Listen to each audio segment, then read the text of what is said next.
Hola, estamos en una cápsula de antimateria donde vamos a discutir un poco antimateria versus el feminismo contra alguien que lo defiende un poco más que yo. Poquito. Un poquito. Queremos decir que esto pues es una plática de borrachos. Sí. No, Antimateria no es el responsable de las opiniones que se emiten en ese programa y cualquier opinión que sea apegada a la realidad es mera coincidencia. Así es. Pero bueno, señor Mario, yo tengo una duda. A ver, ¿qué opina usted de las marchas feministas? Marchas feministas, yo creo que es un excelente mecanismo porque ningún cambio que se ha hecho por parte de los movimientos sociales se ha generado sin violencia. El movimiento del voto de la mujer, que es de la primera ola de los ingleses, en Inglaterra, claro, se generó no porque hubiera un pedo de guerra. Sí, porque no podían ser ingleses, franceses, ¿no? Ajá, claro. Ajá. El problema se originó porque hubo una debacle interna de que no pueden sostener una debacle de discurso entre personas de su misma ciudadanía con un problema externo que era una guerra contra un país extranjero. Aunque yo considero que sí, ningún acto social se ha llevado de manera pacífica. Claro que sí, el movimiento feminista en esa etapa utilizó muchas tácticas que son poco aprobables a la fecha del día de hoy, pero que fueron efectivas. Manifestaron problemas en forma de bombardeos, sabotajes, boicoteos, pero que al final resultaron en algo positivo, que fue el voto de la mujer. Pero aquí hay un punto. El conocimiento de su base era lo importante. O sea, todas esas mujeres feministas que estaban atrás generando esta ola, Claro. tuvieron que pasar por un periodo de conciencia de que esto no estaba bien. No sé si tal cual tuvieron que pasar un periodo de conciencia, sino que vivieron en una etapa donde eso era una normalidad y les tocó que en esa normalidad se vio interrumpida por un suceso que transgredió esa normalidad y vio sustraída una fuerza laboral y se vio suplantada pues por lo que había, que eran mujeres, y eso fue lo que dio hincapié para que las mujeres pudieran manifestar otros derechos. Aunque bueno, el hecho de que las mujeres se manifestaran de manera muy evidente, y digo, la segunda ola es súper fascinante en el hecho en que hicieron boicots muy fuertes. Interpreta que de todas maneras el conocimiento de la base era lo suficiente para llegar a ese conflicto de acciones. Hoy que no se tiene claro una estrategia de dónde vamos, considero que el feminismo se encuentra miope. No es necesario que las bases tengan un conocimiento total, absoluto y completo de cuál es la causa de la que están luchando, sino que tienen que tener una conciencia esencial de cuáles son las manifestaciones de una estructura de poder que las ha olvidado, en las cuales les hace sentir una marginalización de algo, de un sistema que las ha olvidado y las ha reprimido. En esa etapa quizás era muchísimo más fácil de identificar en formas como algo democrático, como una elección, la capacidad de votar o ciertos puestos laborales en los cuales podían realizar funciones. Como hubo cierta déficit de mano de obra, se tuvo que suplantar con el personal humano que había, que coincidió con el género femenino, y en lo cual pues hubo una redistribución de riqueza en la cual ciertas mujeres pudieron obtener algunos puestos en los cuales les permitían obtener mayores ingresos y por lo cual mayor independencia. Pero eso no le quita que para lograr ese objetivo las manifestaciones que hubo del feminismo fueron muy violentas, requirieron a tácticas que actualmente se consideran terroristas, bombardeos, libros bomba y un sinnúmero de actividades que actualmente se consideran reprobables, pero que al final de cuentas fueron un medio para lograr cierta emancipación de un sistema. No digo que apruebe que sea lo más adecuado, pero que no siempre, si logras manifestar tu idea en un sistema que es hegemónico, vas a lograr lo que quieras. Tienes que lograr ser transgresor y manifestar claramente que estás en contra de ello. Y eso significa a veces violencia, desorden, muerte o desestabilización. Yo no estoy en desacuerdo con que la manifestación tenga que ser violenta. Soy alguien promotor de la violencia. Okay. Y la violencia de Estado. Claro. O sea, ¿de Estado o en contra de? De Estado y en contra. Okay. El Estado tiene que tener, si no tiene la capacidad del monopolio de la violencia, la sociedad tiene que tomar. Claro que sí, el monopolio de la violencia debe corresponder completamente al Estado, eso es lo ideal de las cosas.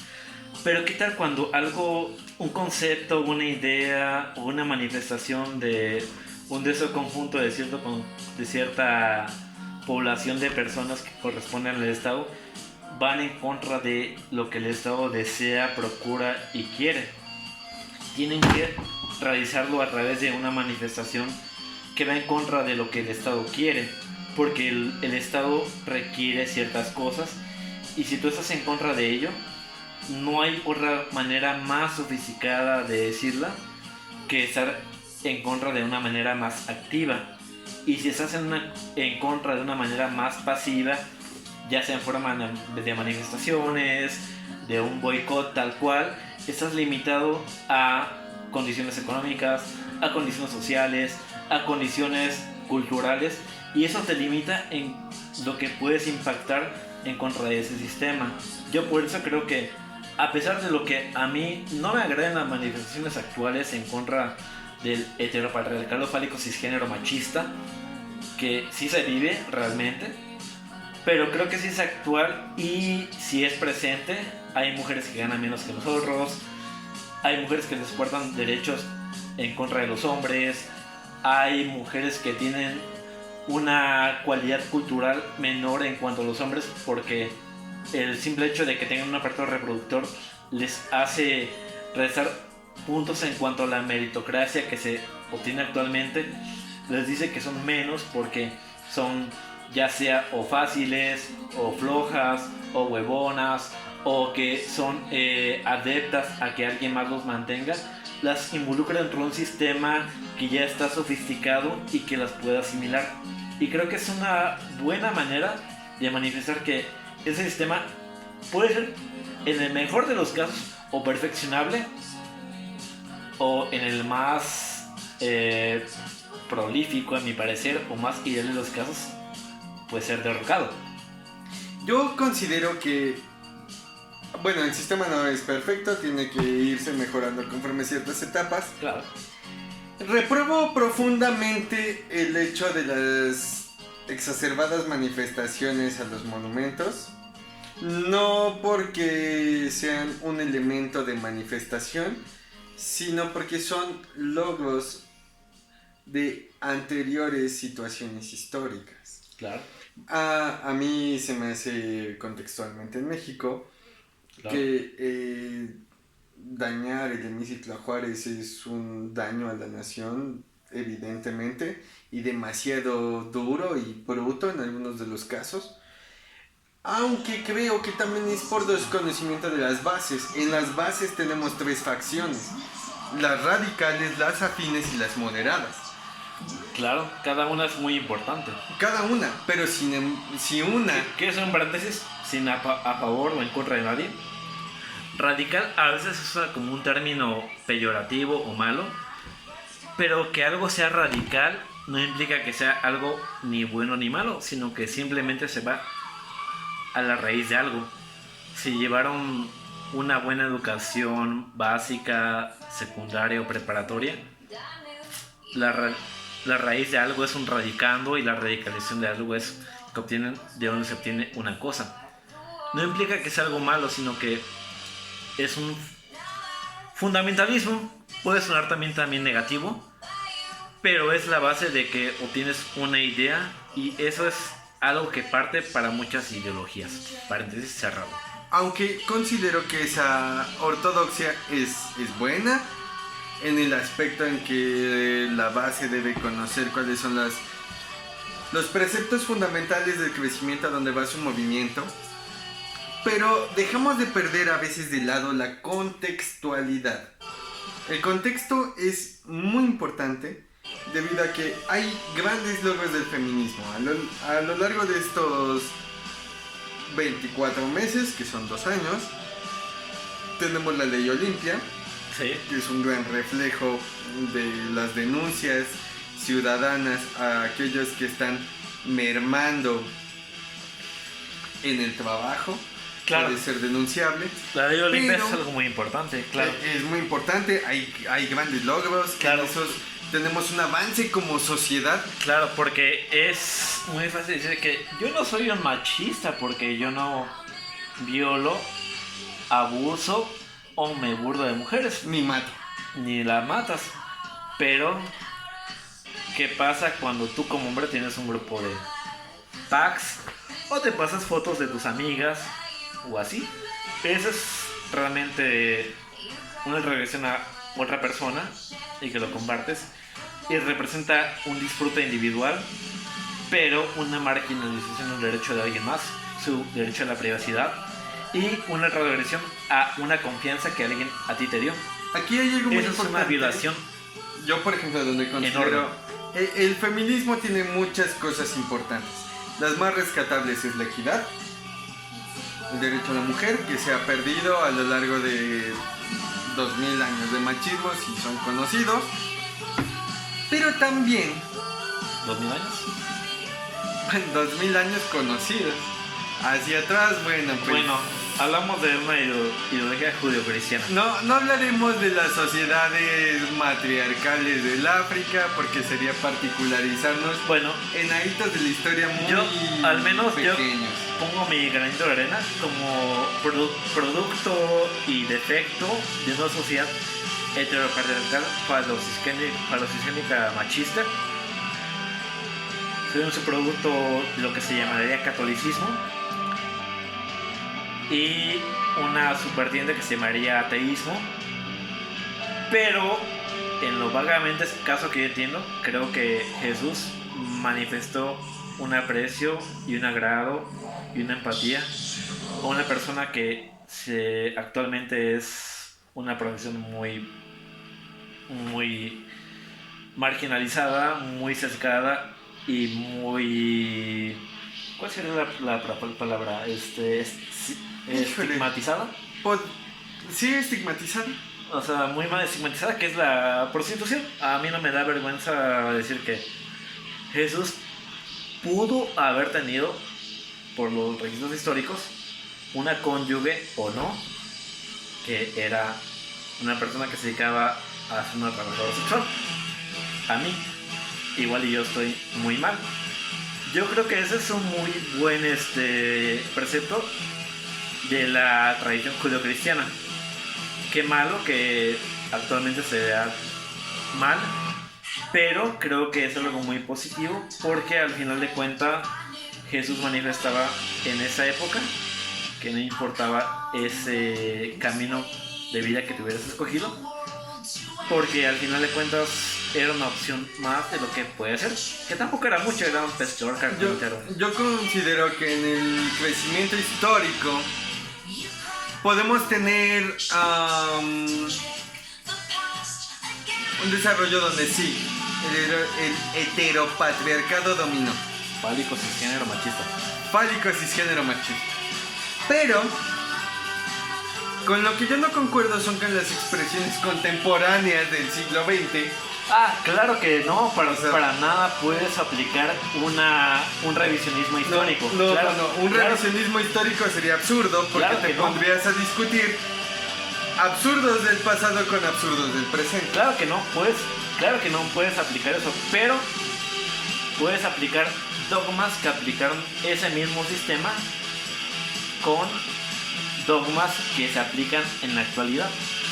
Yo creo que hay uno de los preceptos fundamentales Y que no implica nada malo, sino que implican que como aplicas algo que puede ser amedible con algo que también con la actualidad puede tener un matiz igual, mayor o menor, pero que sigue siendo matizable. hay una cuestión muy consistente en esta parte. el revisar históricamente y encontrar incongruencias entre el presente y el pasado Es muy fácil.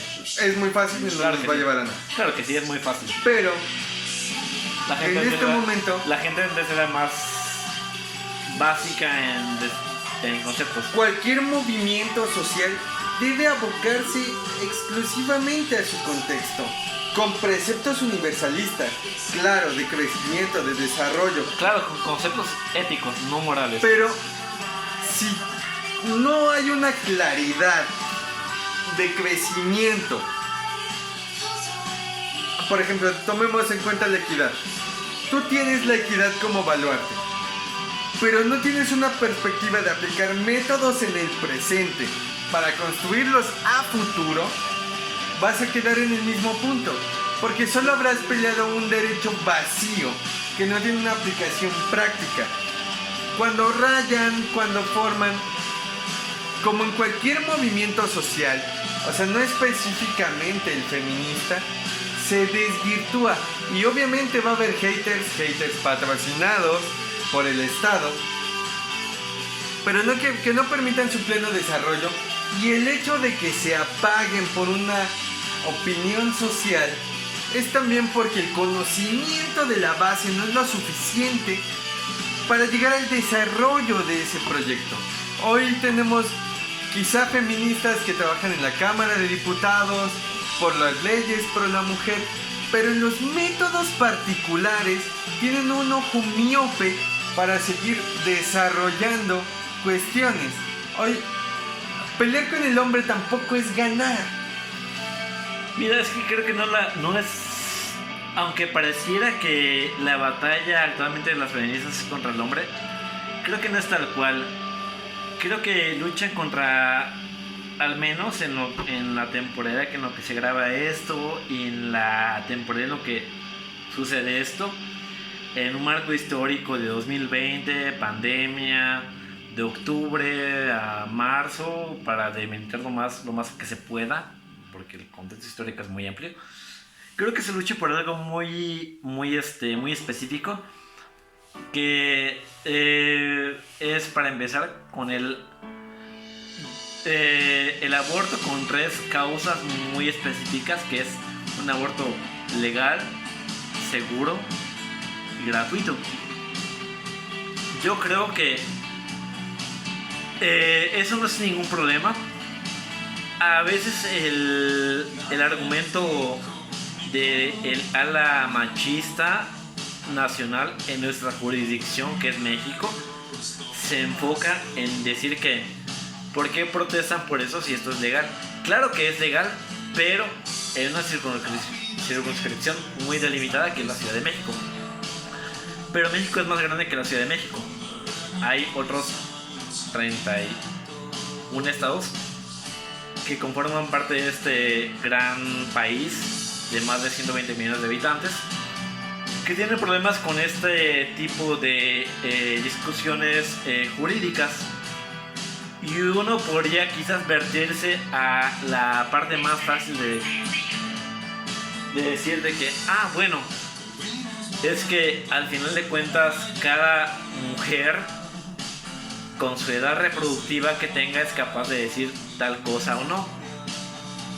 Y yo creo que estoy muy de acuerdo con eso. Claro que sí, cada mujer es capaz de decir por esa parte, pero hay unos matices que son muy finos y que son los que causan realmente la controversia.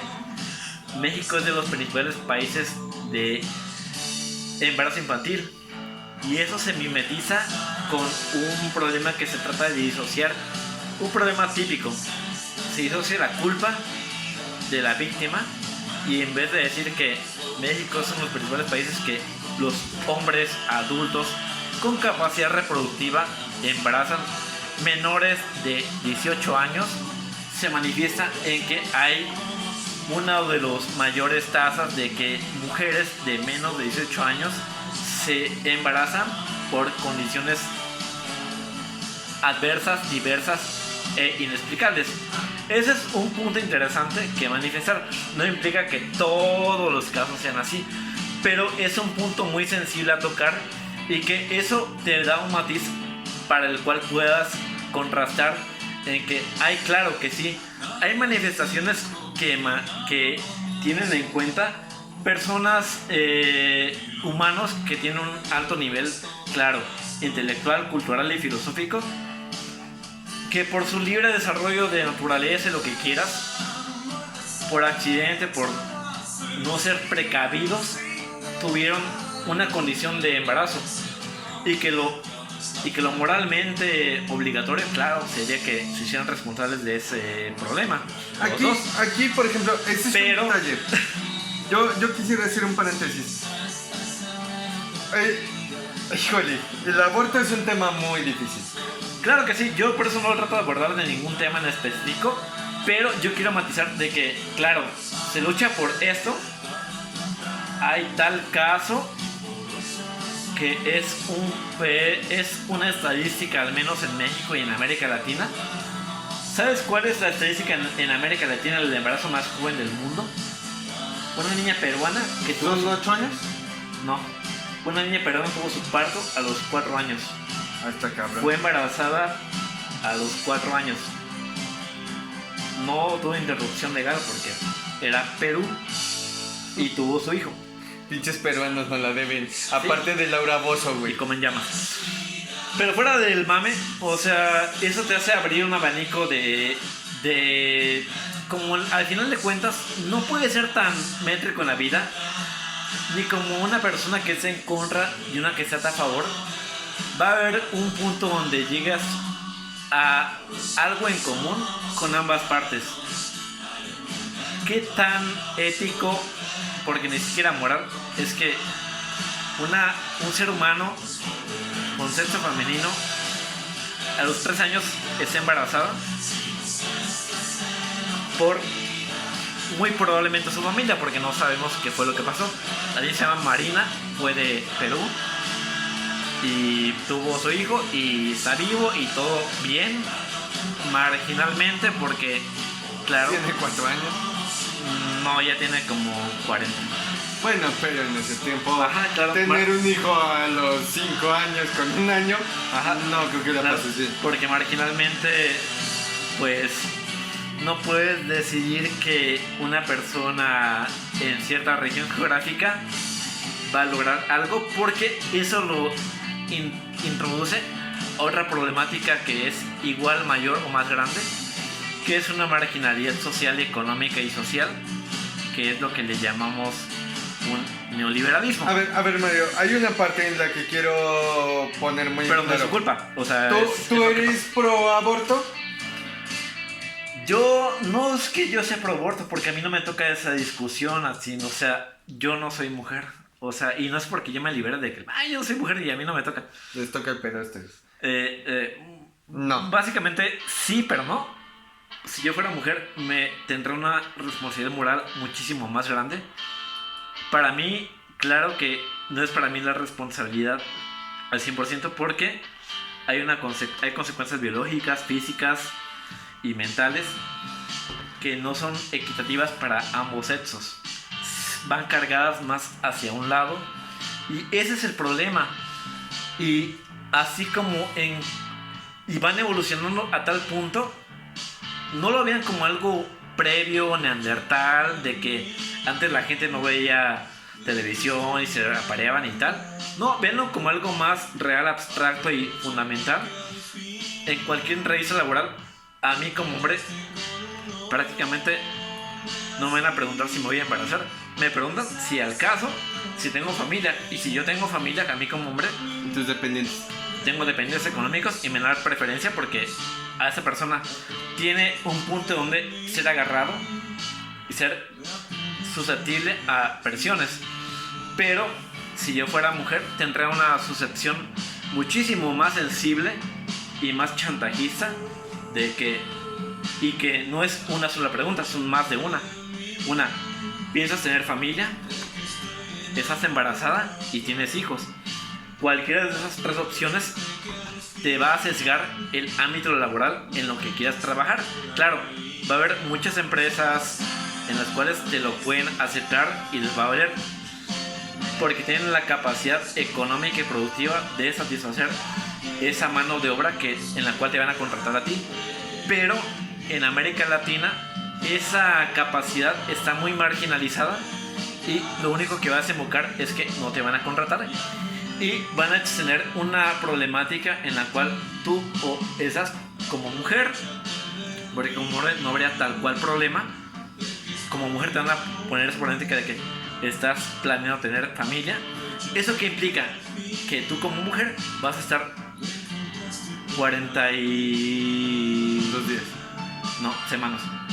Vas a tener, a partir de tu concepción, a partir de tus semanas son 40 y tantas semanas en las cuales vas a estar en un periodo de encinta. En las últimos 6 semanas, porque la concepción no es algo definido, a menos que tengas un muy seguro médico, vas a estar de incapacidad y eso implica una pérdida para la empresa, que como hombre esa pérdida no la tienes y eso demerita a ti como trabajador, porque y es una desventaja de alguien que es hombre, porque no va a padecer esas cosas, porque quizás como hombre, si es tu proyecto de vida, vas a tener una mujer que va a sufrir ese padecimiento y tú solo vas a tener que trabajar. Yo creo que ese es un punto de los más importantes en los cuales el ámbito laboral al menos le pega al feminismo. Es un punto de inflexión muy interesante.